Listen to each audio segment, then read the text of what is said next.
하나님의 말씀은 마가복음 14장 1절에서 2절 그리고 10절에서 11절까지의 말씀입니다.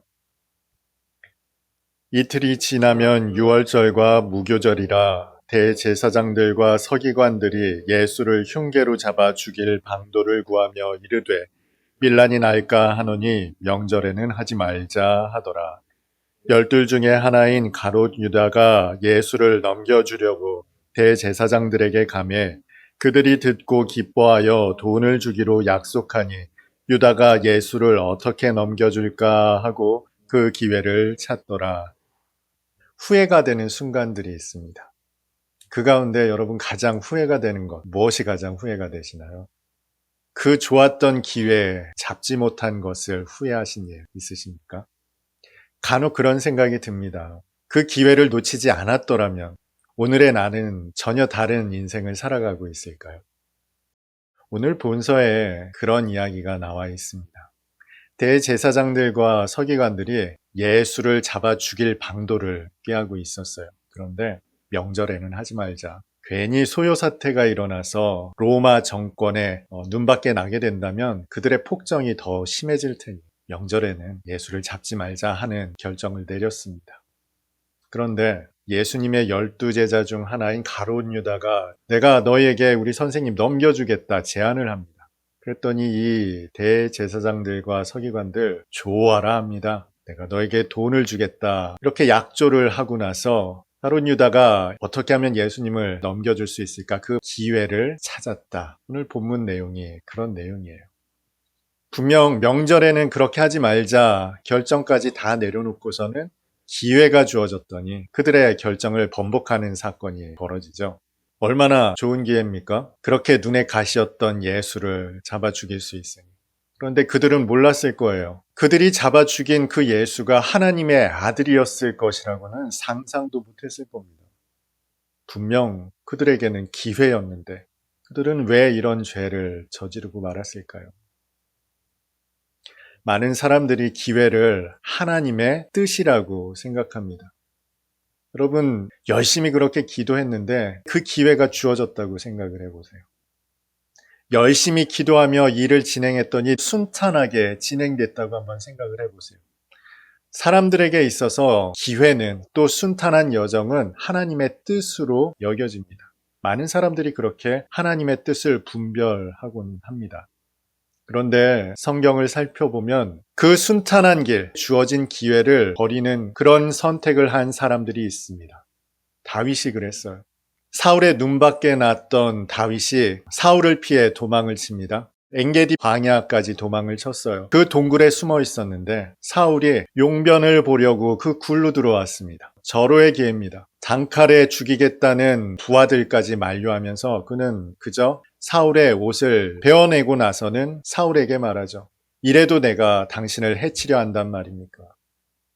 십광야에 주둔하고 있던 사울의 진영에 몰래 잠입한 다윗은 사울의 물병과 창을 들고 나옵니다.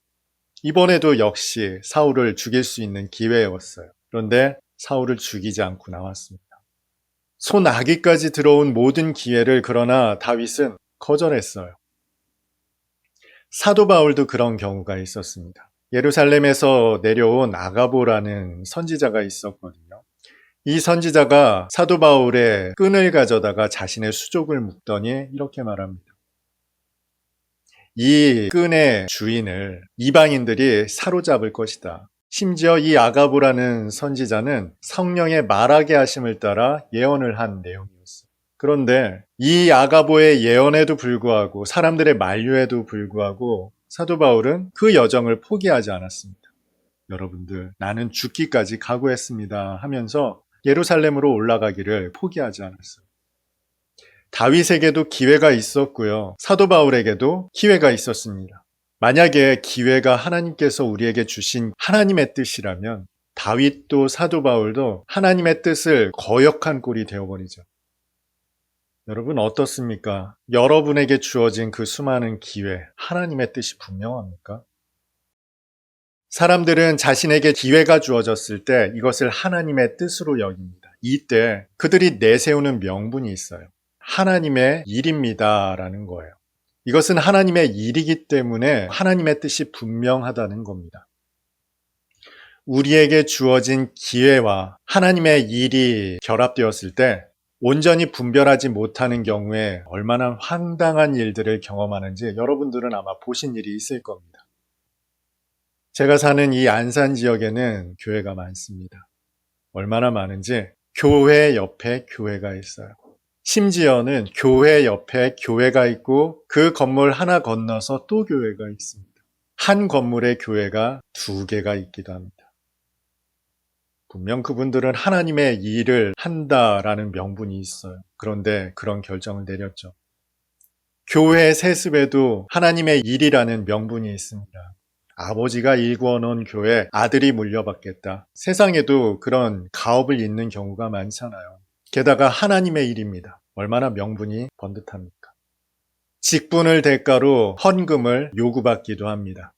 이 정도 헌금할 믿음은 있어야 그래도 장로가 될 수 있지 않겠습니까? 안수집사가 될 수 있지 않겠습니까? 이런 명분들을 내세워서 헌금을 요구하기도 합니다. 우리가 가진 기회, 여기에 하나님의 일이라는 아주 특수한 상황이 결합되면 우리는 이것을 하나님의 뜻이라고 여긴다는 거예요. 그러나 우리가 가진 일반 상식으로 볼 때 이것은 납득하기 어려운 경우죠. 어떤 사람들은 이해할지 모르지만 한 건물에 교회가 2개가 있어요. 사람들은 그 광경을 어떻게 이해할까? 막대한 헌금을 드리고 장로가 되고 안수집사가 되는 현장, 이것을 사람들은 어떻게 볼까요? 수천 수만 명이 다니는 교회를 그 아버지를 이어 아들이 이어받았을 때 사람들은 어떤 시선으로 이것을 보겠느냐는 말입니다. 당사자들에게는 납득할 만한 이유가 있을지 모르겠습니다만 아주 일반적인 상식적인 시선으로 볼 때 이 모든 일들은 받아들여지기 어려운 것들입니다. 그런데 왜 우리는 이것을 하나님의 뜻이라고 여기기도 할까요? 신앙적 신념을 자기 신념과 혼동하기 때문에 그렇습니다. 신앙적 신념 어렵게 표현을 했습니다만 하나님의 우리를 향한 뜻이라고 보시면 될 거예요. 우리의 거룩함, 하나님을 향한 사랑, 이웃을 향한 사랑, 착함, 의로움, 선함. 여러분, 우리가 가지고 있는 아주 일반적인 상식들 있죠. 하나님은 아주 특이하고 이상한 분이 아니에요. 우리에게 아주 이상한 것만 요구하시는 변덕스러운 분이 아니시라는 뜻이에요. 물론 하나님께서 아주 특별한 계시를 하시기 위해서 특별한 요구를 하시는 경우도 있어요. 아브라함에게 독자 이삭을 요구하시는 경우가 있다는 거예요. 그러나 이것은 하나님께서 이루실 구원을 예표하는 계시를 위한 요구였지 저와 여러분 모두에게 이런 똑같은 요구를 하시지 않는다는 거예요. 아주 일반적이고 상식적인 방식으로 사랑하며 선을 이루기를 원하신다는 거죠. 그런데 우리는 왜곡된 생각만을 가지고 살아가요. 그래서 우리의 아주 변덕스러운 탐욕스러운 마음, 이 모든 것들이 투영된 자기 신념을 신앙적 신념으로 왜곡하여 받아들이기도 한다는 겁니다. 게다가 우리가 가진 어떤 특별한 직분, 그 자리에서 내가 가진 자기 신념을 신앙적 신념으로 왜곡하여 포장하기가 너무 좋은 경우들이 있죠. 하나님의 사랑으로 포장되기도 쉽고요. 하나님의 일이라고 포장되기도 쉽습니다. 오늘 본서에도 나와 있잖아요. 대제사장들이 예수를 죽일 생각을 했습니다. 여러분, 사람을 죽인다는 것이 보편적으로 받아들여질 만한 일이 아니죠. 사람들에게 존경을 받는, 사람들의 병을 고쳐주고 그들에게 천국 복음을 전하는, 올바른 하나님의 뜻을 전하는 이 예수를 잡아 죽이겠다는 생각 자체가 이미 틀렸습니다. 그런데 예수를 잡아 죽일 생각을 해요. 그랬다가 백성을 위한다는 명분으로 명절에는 하지 말자 하죠. 그런데 그들에게 기회가 주어지자 그들은 그 결정을 번복하게 이릅니다.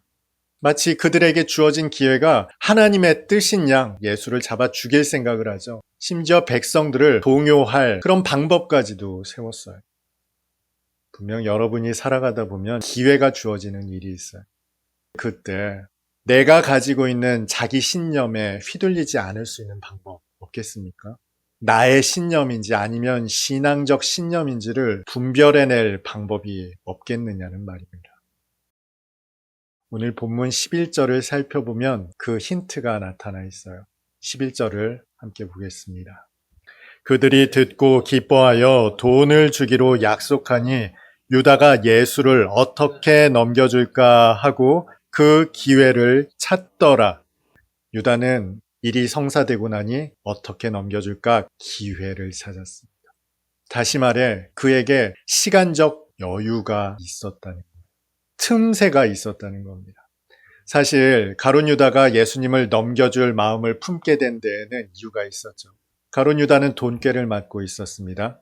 그런데 베다니의 마리아가 예수님께 값비싼 향유를 부었어요. 그래서 화를 냈어요. 이 비싼 향유를 팔아서 가난한 사람들을 도와줄 수 있었는데 너는 왜 허비하느냐. 그런데 이때 예수님께서 마리아를 책망하는 제자들을 향해 한 소리 하십니다. 가만둬라. 그가 내게 좋은 일을 한 것이다. 가룟 유다가 이렇게 말한 데에는 이유가 있었어요. 그는 돈꾀를 맡아서 그 돈을 훔쳐가고 있었거든요. 돈을 훔쳐갈 목적으로 겉만 번지르르한 이 말을 했던 것인데 예수께서 가만두어라. 그가 나에게 좋은 일을 하였다. 했다는 겁니다. 빈정이 상했겠죠. 이 사소한 한마디에 그의 마음이 심하게 요동쳤어요. 그래서 예수님을 팔 생각에 이르렀다는 거예요. 그리고는 예수님을 넘겨줄 기회를 찾기에 이르렀습니다. 여러분, 이 일련의 일이 벌어지는데 단숨에 이루어진 것이 아닙니다. 시간적 여유가 있었어요. 그런데 그의 선택은 단 한 번도 바뀌질 않았습니다. 그는 왜 그 시간적 여유에도 돌이킬 수 없었을까요? 느헤미야가 예루살렘 소식을 전해 들었더니 성벽이 다 무너졌다는 거예요. 성문은 다 불탔다는 겁니다. 예루살렘이 그렇게 회파되었다는 소식을 전해 듣고 앉아서 울었어요. 그가 왕께 술을 따라드리다가 그의 근심하는 모습이 들켰습니다. 그래서 이 왕이 묻습니다. 너 왜 그렇게 수심이 가득하냐? 깜짝 놀랐죠.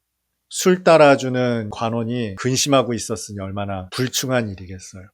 무슨 근심이 있느냐? 내가 들어주겠다. 이 왕이 친절한 말을 건넸을 때 이 짧은 찰나의 순간 느헤미야가 하늘의 하나님께 기도를 합니다. 그 짧은 순간 기도하고 나서 왕께서 이렇게 해주셨으면 좋겠습니다. 라고 말했죠.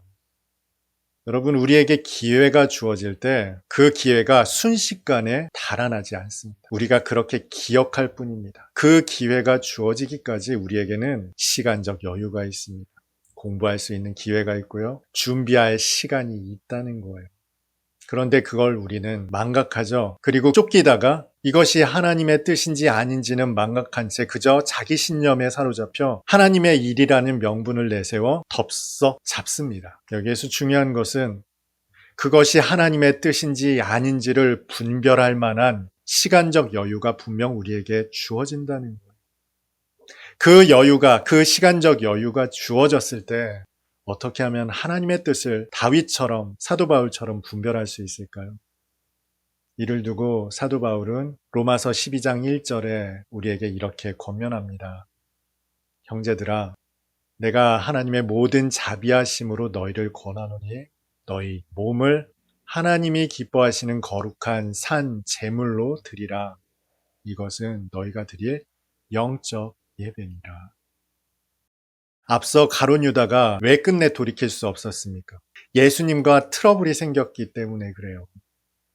자신은 마리아를 책망했는데 오히려 예수님은 마리아를 두둔했죠. 그가 나에게 좋은 일을 한 것이다. 그런데 문제의 발단은 무엇이었습니까? 가룟 유다가 도둑이었다는 점이에요. 그가 돈꾀를 맡았고 그 돈꾀에서 돈을 훔쳐가고 있었다는 거예요. 그의 경건에 이미 문제가 있었죠. 그의 몸이 하나님 앞에 순전하지 못했다는 겁니다. 그랬기에 그는 결국 건너서는 안 될 강을 건너버린 거예요. 기회 자체가 선하거나 악하지 않습니다. 여러분에게는 수많은 환경이 주어질 뿐이에요. 그것이 나에게 유리한 방향으로 전개될 때 이것을 우리는 그저 기회라고 부를 뿐입니다. 여러분에게는 기회가 주어질 수도 있고요. 환난이나 고난이 주어질 수도 있습니다. 그 자체가 중요한 것이 아니고요. 어떤 상황이나 여건 속에서라도 어떤 기회 속에서라도 하나님의 뜻을 분별하는 것이 중요합니다. 어떻게 분별할 수 있어요? 우리의 몸을 하나님의 기뻐하시는 거룩한 산 제물로 드리는 겁니다. 이것을 또 오해하는 분들이 계세요. 산 제물로 드리라니까 특별한 무언가를 해야 하는 것, 빼놓지 않고 새벽 기도를 드려야 한다거나 뭐 이런 식으로 받아들이는 분들이 계십니다만, 그것이 아니라 주님과 하나님과 아주 친밀하고 원만한 관계를 유지하는 것, 이것이 우리가 우리 몸을 하나님께 거룩한 산 제물로 드리는 삶이라는 겁니다. 가룟 유다는 그 일에 실패했거든요. 주님 곁에 있었지만 주님과 원만한 관계를 이룰 수 없는 짓을 벌이고 있었던 거예요. 우리에게는 기회뿐만 아니라 수많은 삶의 환경과 여건이 주어집니다. 그 가운데 하나님의 뜻을 분별할 만한 틈이 주어지기도 합니다. 이때 자기 신념에 휘둘리지 않을 유일한 방법은 우리 몸을 거룩한 산 제물로 드리는 것이고 주님과의 친밀한 관계. 이를 통해 우리는 하나님의 선하시고 기뻐하시며 온전하신 뜻을 분별할 수가 있을 것입니다. 다윗이 그랬듯이, 사도 바울이 그랬듯이 그저 주어진 기회만을 하나님의 뜻으로 오인하지 않는 하나님과의 친밀한 관계 속에 우리 앞에 펼쳐진 신앙의 여정을 끝까지 걸어가는 오늘 예배드린 저와 여러분 다 될 수 있기를 주님의 이름으로 축복합니다.